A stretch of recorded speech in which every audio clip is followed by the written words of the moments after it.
मानना पड़ेगा कि आप 5 साल में बंदर और यमुना जी के मुद्दे पर पूरी तरह विफल रहे। मानते या नहीं मानते? ईमानदारी से। बिल्कुल नहीं मानते। मैं इसलिए नहीं मानेंगे, भावनाओं के साथ खेलती है आपकी पार्टी और आप। पिछले 5 साल में 800 करोड़ रुपए का व्यय हमने इस नगर निगम के माध्यम से किया है। व्यय, अपव्यय नहीं। देश में वृंदावन सबसे पॉल्यूटेड जगह है। हम 250 से ऊपर के रैंक में थे, आज हम 56 पे पूरे देश में आए हैं। क्या आप यमुना में आचमन करेंगे, एक गिलास पानी पीएंगे? हम रोज करते हैं। हम रोज करते हैं। मैं नियमित द्वारकाधीश के दर्शन कर उसमें आचमन करने के लिए जाता हूँ। बंदर की समस्या वास्तव में मथुरा निगम क्षेत्र के अंदर आने वाली एक बहुत ही एक भयावह समस्या है। बहुत जल्द मंकी सफारी मथुरा के अंदर हम लाने वाले हैं। मथुरा नगर निगम के चुनावों को लेकर के गतिविधियां तेज हो गई हैं। मेयर के प्रत्याशियों ने अपनी दावेदारी शुरू कर दी है। भाजपा में भी मेयर पद के कई दावेदार हैं। प्रत्याशी भी अपने दावेदारी के समीकरण बनाने में जुटे हुए हैं। आइए बात करते हैं भाजपा के महानगर के महामंत्री प्रदीप गोस्वामी के साथ। देखिए निगम के विकास पर खास बातचीत, कितना हुआ महानगर का विकास और कितनी है उनकी टिकट के लिए दावेदारी। निकाय चुनावों की गतिविधियां तेज हो गई हैं और मथुरा वृंदावन नगर निगम के चुनावों को लेकर भी राजनीतिक दलों ने भी अपनी तैयारियां शुरू कर दी हैं। बात मेयर के चुनाव की है और मेयर को लेकर भी दावेदारों ने अपनी दावेदारी शुरू कर दी है और राजनीतिक दल अपने अपने समीकरण बनाने में जुट गए हैं। आज हम बात करेंगे मेयर के चुनाव पर, मथुरा वृंदावन नगर निगम के विकास पर, 5 साल में कितना बदला मथुरा वृंदावन नगर निगम, मथुरा की तस्वीर कितनी साफ हुई है, स्मार्ट सिटी की योजना में मथुरा कितना आगे बढ़ा है, पूर्व मेयर ने कितने काम कराए, क्या वाकई भाजपा का मेयर सफल हुआ, आने वाला मेयर किसका होगा। आज हम बात करेंगे भारतीय जनता पार्टी के वरिष्ठ नेता और जिला महामंत्री प्रदीप गोस्वामी जी से। चुनाव मेयर का नज़दीक है, गतिविधियां तेज हो गई हैं। प्रदीप जी, जिस तरीके से मेयर का संग्राम अब शुरू हो गया है, और सबसे पहले मैं ये भी बोल देता हूँ कि आप भी मेयर के प्रत्याशी की दावेदारी में है। 5 साल का आपके मेयर का कार्यकाल कैसा रहा, कितना बदला मथुरा वृंदावन नगर निगम? मैं समझता हूं कि भारतीय जनता पार्टी की सरकार योगी जी के नेतृत्व में देश की और प्रदेश की जनता ने जब हमको दिया तो मथुरा के हित में सबसे पहला निर्णय हमने ये किया कि जिस प्रकार से पूरे मथुरा वृंदावन में केवल उत्तर प्रदेश के ही नहीं, संपूर्ण देश के साथ साथ विदेशों से भी जो तीर्थयात्री दर्शनार्थी हमारे बीच आते हैं, उसके लिए जितना हमको विकास का खाका, विकास के लिए जितना फंड, जितनी संस्थाएं हमको चाहिए होती थी, उसकी पहली आवश्यकता के रूप में ध्यान में आया कि मथुरा में नगर निगम की स्थापना होनी चाहिए। तो भारतीय जनता पार्टी सरकार ने, योगी सरकार के नेतृत्व में हमने सबसे पहले नगर निगम का निर्माण किया। नगर निगम के साथ हमने 30 विकास परिषद का गठन किया और उसके माध्यम से विकास की जो यात्रा नगर निगम का बनाने का श्रेय तो मथुरा के पूर्व विधायक प्रदीप माथुर लेते हैं कि उन्होंने पहल की थी। आप श्रेय ले रहे हैं कि आपकी सरकार में हुआ है, लेकिन उनका कहना है कि श्रेय हमने लिया है इसका। नहीं, कांग्रेस और कांग्रेस के विधायक क्या कहते हैं, मैं उसके लिए बाध्य नहीं हूँ कहने के लिए, इस पर टिप्पणी करने के लिए। वो तो किसी भी चीज़ के लिए कह सकते हैं, लेकिन जहाँ तक मेरा अपना मानना है, भारतीय जनता पार्टी का मानना है, भारतीय जनता पार्टी के नेतृत्व का मानना है कि भारतीय जनता पार्टी के नेतृत्व की सरकार ने ही इस नगर निगम की नींव रखी और उस नींव के बाद आज तक लगातार मथुरा नगर निगम क्षेत्र में कोने कोने में विकास की यात्रा जारी है और उसको आम जनता महसूस करती है। क्या मानते हैं आप इस चीज को कि आप नगर निगम बनाने में सफल रहे, उसके बाद क्या विकास कार्यों में सफल हो पाए आप? पिछले 5 साल में 800 करोड़ रुपए का व्यय हमने इस नगर निगम के माध्यम से किया है। व्यय, अपव्यय नहीं। आप देखिए ना, लगातार जिस प्रकार से, मेरी बात पूरी होने दीजिए, मैं कहता हूं कि पूरे लगातार नगर निगम और जितने भी हमारी विकास की संस्थाएं, उसके माध्यम से जो इंफ्रास्ट्रक्चर डेवलपमेंट की दिशा में जो काम हमको करने चाहिए थे, लगातार उसके लिए हमने किए हैं। चाहे वह जल निगम के क्षेत्र में स्वच्छ पानी का मामला हो, चाहे सड़कों का मामला हो, चाहे बिजली के क्षेत्र का मामला हो, चाहे जो पार्किंग का, जो तीर्थयात्री आते हैं उनको पार्किंग का निर्माण हो, हमने बड़ी मल्टी स्टोरी पार्किंग का निर्माण किया। चाहे गोवर्धन हो, चाहे मथुरा हो, चाहे वृंदावन हो, लगातार हमने उसके लिए प्रयास किए। मैं मानता हूं कि जिस प्रकार से तीर्थयात्रियों की संख्या आज जो है, उसके लिए भी और प्रयास करने की आवश्यकता है, मैं ये मानूंगा। लेकिन ये विकास की यात्रा निरंतर चल पड़ी और आने वाले समय पे और चलेगी। क्या आप विकास यही मानते हैं कि अभी भी कूड़े के ढेर मिलते हैं, कूड़े के ढेरों पर गाय चरती हुई मिलती हैं, सफाई जो आउटर की कॉलोनियाँ हैं उनमें सफाई नहीं है, जो एक आप जो शहर की पेरीफेरी की बात करते हैं, ये तो पहले भी साफ सफाई और सड़कें थी शहर में? तो नहीं, मैं आपकी बात से सहमत नहीं हूँ, लेकिन मैं आपको एक बताऊँ, मैंने आपके साथ जब मैं बैठा था इंटरव्यू में कुछ समय पहले, तब भी मैंने एक बात कही थी कि स्वच्छता अभियान भारतीय जनता पार्टी, देश के प्रधानमंत्री जी, प्रदेश के मुख्यमंत्री जी का ही अकेला अभियान नहीं है। स्वच्छता अभियान तो इस देश की, इस प्रदेश की, इस शहर की ज़रूरत है और केवल सरकार के बूते संभव नहीं है। जब तक जन सहभागिता नहीं होगी हम पूरी तरह सफाई में सफल नहीं हो सकते। लेकिन बात करते हैं, आपको पता होना चाहिए कि देश में वृंदावन सबसे पॉल्यूटेड जगह है। मैंने कहा लेकिन हम उस सफाई के जिस प्रकार से हमने जन जागरण अभियान चलाया गोविंद जी, हम 250 से ऊपर के रैंक में थे, आज हम 56 पे पूरे देश में आए हैं। हम मतलब ये नाकाफ़ी है, हमें 56 से पहले 10 में आना है। लेकिन जहाँ तक सफाई का प्रश्न है, लगातार देश भर में हम अपनी रैंकिंग मथुरा नगर निगम के में सुधर रही है। पर पूर्व पालिका अध्यक्ष ने भी आरोप लगाया कि सरकार आपकी, कलम आपकी, आप रैंकिंग 1 नंबर पे ले आओ चाहे 145 पे ले आओ। नहीं, ऐसा नहीं, उसकी एक निर्धारण मानक एजेंसी है। मैंने कहा ना, कांग्रेस के नेता, कांग्रेस का संगठन अपनी सारी चीज़ें का पता नहीं क्या हो गया है, चाहे वो राहुल गांधी हो, चाहे उसके वर्तमान के विधायक हो, मतलब गैर जिम्मेदार विधायक, ऐसा कैसे हो सकता है? एक मानक है, उसकी एक एजेंसी है, उसकी, ये कोई सरकार का और मेरा और आपका कोई विषय नहीं है। उस मानक की एजेंसी पे वो रैंकिंग सुधरती है, वो सरकार का विषय नहीं है। आप इस मानक की बात कर रहे हैं, आपके घाटों पे अभी भी गंदगी मिलती है, आचमन आप कर नहीं सकते हैं, यमुना के किनारे कचरे के ढेर होते हैं, आप किस मानक की बात कर रहे हैं? नहीं, मैंने कहा आपके माध्यम से, सफाई के रूप में मैंने पहले ही कहा कि लगातार ईमानदारी से आप यमुना में आचमन कर सकते हैं। मैंने अपनी बात पूरी तो होने दीजिए गोविंद जी। मैंने ये कहा कि सफाई के मोर्चे पर हम जुटे हैं, जन सहभागिता के साथ हम और आगे इस मोर्चे से लड़ेंगे। यमुना के विषय पर आपने कहा कि पहले के माध्यम के मुकाबले आज हमने एसटीपी प्लांट और लगाए हैं। जो नाले 36 थे उसमें से लगभग नाले टेप कर चुके हैं। लगाए क्योंकि उनकी क्षमता बढ़ाई है। क्षमता बढ़ाई है? नहीं, आप पुराने वालों को आपने नया किया, नहीं, आपका सरस्वती कुंड के पीछे के सामने वाला पूरा नया प्लांट लगा है, बड़ा हुआ, चलता नहीं, इस समय भी चल रहा। अभी इस इंटरव्यू के बाद हम और आप साथ चलेंगे। एक आपका प्लांट लगा हुआ है नई बस स्टैंड, आप चलिए मेरे साथ, वो बंद पड़ा हुआ है। नहीं, आप नहीं, वो कुछ समय के लिए हो सकता है, मैं आपकी मानूंगा। पहले किसी बता रहा हूँ, आपके 30% शौचालय बंद पड़े हुए, चमकले ताले लटके हुए, देखिए देखते होंगे। पूरे नगर निगम के अंदर चाहे मैं शौचालय निर्माण का जो विषय था वो कराएं, लगभग सारे हमारे चालू हैं, लगातार उसको स्वच्छता के साथ उसको जनता उपयोग कर रही है। उसको दोबारा दोहरा रहा हूँ, क्या आप यमुना में आचमन करेंगे, एक गिलास पानी पिएंगे? हम रोज करते हैं, हम पार्टी के हम रोज करते हैं। मैं डेली यमुना में विश्राम घाट रोज जाता हूँ, मैं डेली नियमित आचमन करते तो देखा नहीं है कभी आप। मैं नियमित द्वारकाधीश के दर्शन कर उसमें आचमन करने के लिए जाता हूँ। आप मानिए कि आप जब सत्ता में आते हैं, भाजपा जब कोई चुनाव लड़ती है तो निश्चित रूप से मथुरा में तो वो यमुना का गीत गाते हैं कि हम जब आएंगे तो यमुना को शुद्ध कराएंगे, लेकिन यमुना आज तक शुद्ध नहीं हुई। आप आचमन नहीं कर सकते, श्रद्धालु आचमन नहीं कर सकते हैं, और आप पर आरोप भी ये लगते हैं कि आप मुद्दों पर नहीं भावनाओं के साथ खेलते हैं। नहीं, आपने ये आपका आरोप गलत है, ये केवल मथुरा का विषय नहीं है।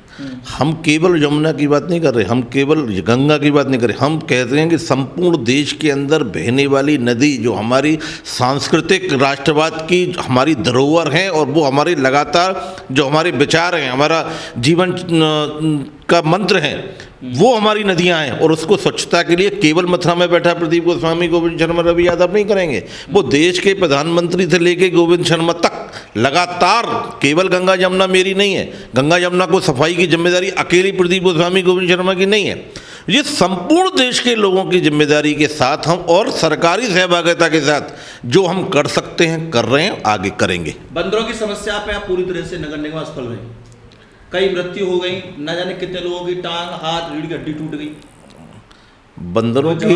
हाँ, ये आपका प्रश्न सही है। बंदर की समस्या वास्तव में मथुरा निगम क्षेत्र के अंदर आने वाली एक बहुत ही एक भयावह समस्या है, मैं इसे इनकार नहीं कर सकता। लेकिन आप भी जानते हैं जो बनने कानून हमारे प्रदेश के अंदर हैं, देश के अंदर हैं, लेकिन उसके बावजूद हमारी सांसद जी ने संसद में वो विषय उठाया। आप इन सब चीजों से पढ़ना नहीं झाड़ सकते। सरकार आपकी है, विधायक आपके हैं, एमपी आपके हैं, आप मथुरा में मंग की सफारी तक नहीं बना सकते और कहते हैं कि ये कानून है। जब कोई समस्या आम जन के लिए खतरनाक है तो कानून भी बदले जा सकते हैं, उसमें क्या दिक्कत है? कानून बदलने की उसकी प्रक्रिया है, संसद में विषय हमारी हेमा मालिनी सांसद जी ने उठाया। 10 साल से सांसद हैं वो, 9 साल से सांसद हैं वो। उसके लिए आप भी मौजूद थे वेटरनरी कॉलेज में, देश भर के एक्सपर्ट बंदर की समस्या से निपटने के लिए। कब तक हो पाएगा? मैं समझता हूँ बहुत जल्द मंकी सफारी मथुरा के अंदर हम लाने वाले हैं। उसकी एक पूरी प्रक्रिया लगभग पूर्णता की ओर है और बहुत जल्दी मथुरा नगर के अंदर बंदरों की समस्या से निपटने में कामयाब मानना पड़ेगा कि आप 5 साल में बंदर और यमुना जी के मुद्दे पर पूरी तरह विफल रहे। मानते या नहीं मानते? ईमानदारी से। बिल्कुल नहीं मानते। मैं इसलिए नहीं मानेंगे, भावनाओं के साथ खेलती है आपकी पार्टी और आप। ना, मैं कह रहा हूं कि बंदर की समस्या से हम सब पीड़ित हैं। उसको निपटने के लिए जो हम प्रयास कर सकते हैं कर रहे हैं और करेंगे। और आने वाले 1 साल के अंदर मथुरा नगर निगम के माध्यम से, सरकार के सहयोग से, केंद्र सरकार के सहयोग से बहुत जल्द मंकी सफारी को हम लाने वाले हैं। मैं आपकी इसमें गलतफहमी दूर कर दूं। अभी कुछ ही समय पहले आपके शासन ने, उत्तर प्रदेश शासन ने, वन विभाग ने एक लेटर जारी किया है कि बंदरों की जिम्मेदारी वन विभाग के ऊपर कतई नहीं दी जाएगी। उन्होंने इसको पल्ले से झाड़ दिया है। दूसरी चीज़ जो वेटनरी की बात कर रहे हैं, वेटनरी में मैं भी था उस सेमिनार में, वहाँ 2000 एकड़ की बात कही थी कि चौमा के पास जंगल देने की, वो आज तक नहीं हुआ। नहीं, 354 बंदर वृंदावन में पकड़े गए। आप 2000 बंदर नए सिरे से कीटम झील के पास इसका जगह को चयनित करने का काम चला है। कीटम झील के पास उस व्यवस्था को हम आने वाले समय पे बनाने जा रहे हैं। आपने कहा ना सरकार हमारी है, विधायक हमारे, सांसद हमारे, मुख्यमंत्री आ गए, तो वन विभाग भी तो हमारा है, उसमें हम निर्णय कराएंगे। गोस्वामी जी नगर पालिका परिषद वृंदावन के चेयरमैन आपके बीजेपी के रही पिछले 5 साल। यहाँ की पालिका अध्यक्ष बीजेपी की रही, उन्होंने ही बंदर के बारे में बात की।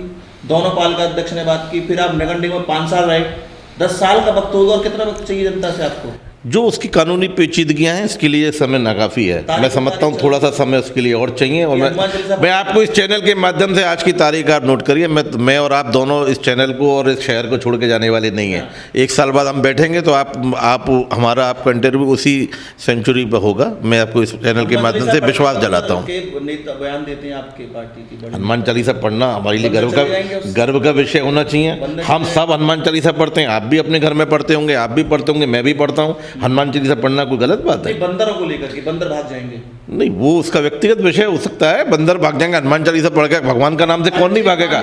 भगवान का नाम तो लेके सारी दुख व्याधा भाग जाती है। बंदर क्या है, निकल जाएगा।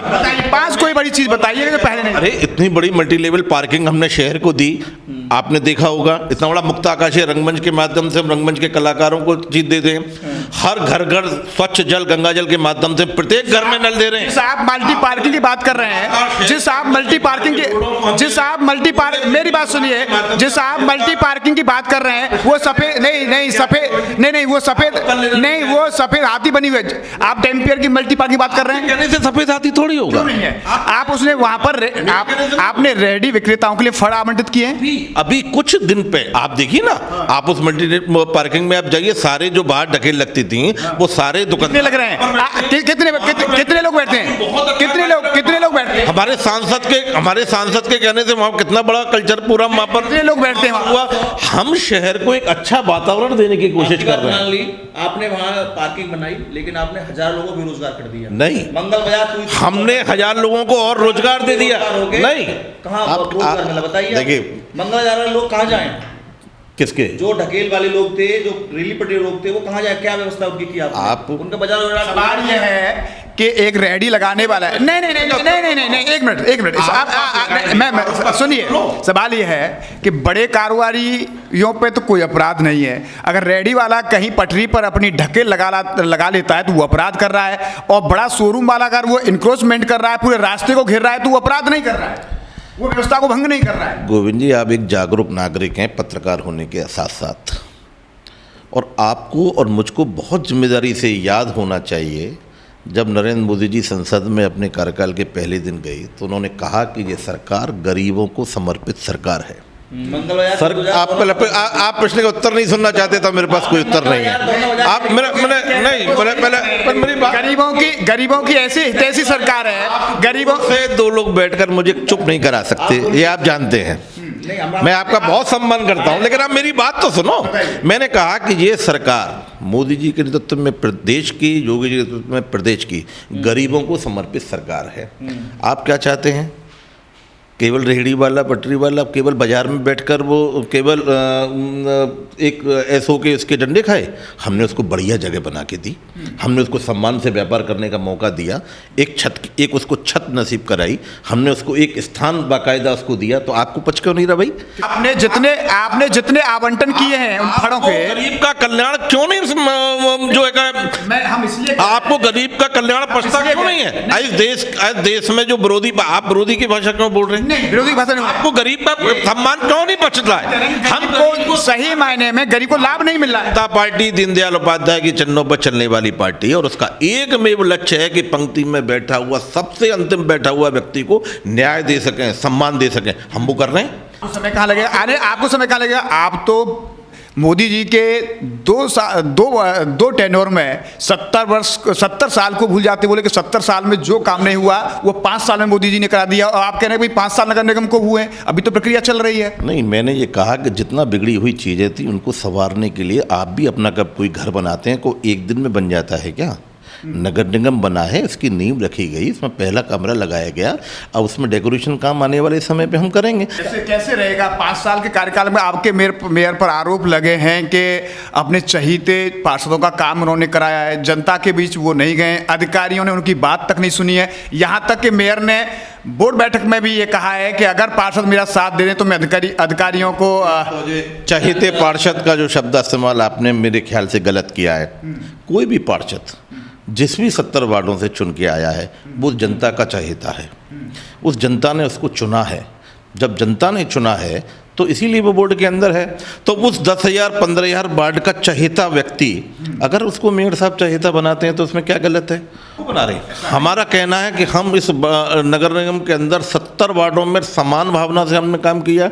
हम ये नहीं सोचते कि ये बस्ती में हमारे वोट हैं या नहीं है, हम ये नहीं सोचते कि इस वार्ड में हमारे वोट हैं या नहीं है। हमने लगातार वो जमाने गए कि ईद पर बिजली नहीं जाएगी और जन्माष्टमी पर बिजली। भाजपा का मेयर भाजपा की सरकार में बोर्ड बैठक में ये कहे कि अगर पार्षद मेरा साथ दे दें, आप सभी पार्षद, तो मैं अधिकारियों को सबक सिखा दूं, ये किस तरह का सिस्टम है? नहीं, कुछ भावना में कुछ बात एक तरह की रही होंगी, इसका मुझे ज्ञान नहीं है। तो कहता हूं आप भावनाओं के साथ खेलते नहीं, अगर आप भावनाओं के साथ खेलते हैं तो मैं आप भावनाओं के साथ व्यक्तिगत उनके आरोप के बारे में कुछ नहीं, अरे दूंगा। गोस्वामी संगठन की बात कर लेते हैं। आपको जिला महानगर में आपने जो मुझे बताया कि 2 पार्टों में पार्टी चलती है संगठन के तौर पर, आपकी भाजपा की जिला अध्यक्ष रूठी हुई हैं, ये आप भी जानते हैं। आप चुनाव में उतरने जा रहे हैं तो पार्टी नहीं, मैं महानगर का महामंत्री होने के नाते दूसरे जनपद की बात को मैं नहीं कह सकता। आप कितनी वैसी बातें करते हैं कि मैं महानगर के, आप संगठन के पदाधिकारी हैं, आपकी जिला अध्यक्ष हैं, वो ये कहती हैं कि सरकारी नेता मेरे कार्यक्षेत्र में गोविंद जी नहीं आती वो चीज। मैं मेरे कार्यक्षेत्र आपकी पार्टी की जिला अध्यक्ष हैं, पार्टी के नेता हैं, आप उनका रेस्पेक्ट नहीं करते हैं, आप उनको फॉलो नहीं करते हैं। तो यही बात कही, जब सोशल मीडिया पर यह बात आ रही है कि भारतीय जनता पार्टी के जिला अध्यक्ष मधु शर्मा और मथुरा में आपके ही पार्टी के नेताओं के लिए वो सरकारी नेता शब्द यूज कर रही हैं, तो क्या माना जाए कि पार्टी में कलह है? मैं कहता हूं कि पार्टी में कोई कलह नहीं। भारतीय जनता पार्टी के सभी नेता एक मंच पर एक साथ भारतीय जनता सोशल मीडिया पर कैंपेन कैसे चला रही है वो? मधु जी ने क्या कहा उसका मुझे ज्ञान नहीं है। अगर उनकी कोई व्यक्तिगत टिप्पणी उसके लिए मैं टिप्पणी करने के लिए बाध्य नहीं हूं। सामूहिक रूप से जब सोशल मीडिया पे वो एपिसोड 1 करके लिख रही हैं कि ऐसे सरकारी नेता कि जो सत्ता आती है तो सत्ता का लाभ लेते हैं, और एक कार्यकर्ता जो निष्ठावान कार्यकर्ता है भाजपा का, और उसको जो है इस तरीके से एक दोहम दर्जे का माना जाता है। मैं समझता हूं चाहे वह मधु शर्मा जी हों, चाहे विनोद अग्रवाल जी हों, और उत्तर प्रदेश के अंदर आने वाले प्रत्येक जिला अध्यक्ष भारतीय जनता पार्टी के प्रदेश के देश के नेताओं का कोई भी नेतृत्व, हर आदमी पार्टी के कार्यकर्ता का, निष्ठावान कार्यकर्ताओं का सम्मान करना चाहता है, करता है। कि सरकारी नेता कौन है? नहीं, मैं उनके बयान को मैंने देखा नहीं और मैं उसके बारे में जानता भी नहीं। सोशल मीडिया पर आपकी पार्टी का लगा मथुरा से बहुत रहा, वृंदावन के लोग रुष्ट हैं कि आपके मेयर वृंदावन में सफल नहीं हो पाए, लोगों के बीच नहीं रहे। आज वृंदावन नगर पालिका निगम में जब आया तो ठगा सा महसूस करता है। नहीं, मैं समझता हूँ कि अब जिस प्रकार से पहले वहाँ वृंदावन की नगर पालिका थी, मथुरा की अपनी नगर पालिका थी, मुख्यमंत्री जी के नेतृत्व में जो भी उस समय की समिति बनी, तो उन दोनों को एक करके, क्योंकि समग्र विकास करना की हमारी अपेक्षाएं थी, हमारा लक्ष्य भी था, उस परिप्रेक्ष्य में ये देखा गया कि जो देश विदेश से श्रद्धालु आते हैं वो वृंदावन भी बहुत ज़्यादा जाते हैं, मथुरा भी जाते हैं, तो इन दोनों को मिलाकर, तो इसलिए केवल वृंदावन नगर निगम या केवल मथुरा नगर निगम हमने नहीं किया।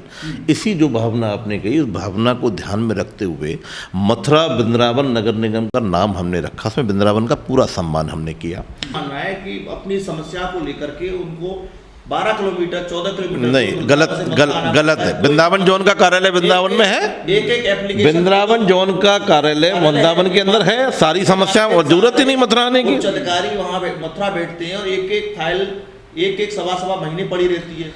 मैं समझता हूँ आपको फीडबैक थोड़ा गलत दिया गया है, थोड़ा सा गलत है। वृंदावन जोन का कार्यालय अलग है, अधिकारियों के बैठने की व्यवस्था वहाँ अलग है, आयुक्त महोदय समय हफ्ते के हिसाब से, मेयर अपने समय के शेड्यूल के हिसाब से वहाँ बैठते हैं। आपकी फाइट किससे, लास्ट सवाल, किससे फाइट मांगते हैं? क्या चुनाव आपके लिए आसान है?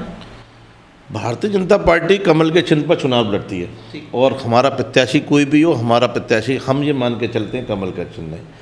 हम चुनाव मैदान में जनता का आशीर्वाद लेने के लिए जाने वाले हैं। फाइट किससे मानते हैं? मैं समझता हूँ राजनीतिक रूप से देखा जाए तो कांग्रेस से होगी। अच्छा, इसमें एक सवाल जो पूर्व का अनुभव है, अभी फाइट आपकी होगी, लेकिन उससे पहले सवाल ये भी है कि सामान्य सीट हो गई है, पहले ओबीसी रिजर्व थी, ऐसे में कई दावेदार आपकी पार्टी की तरफ से आ रहे हैं।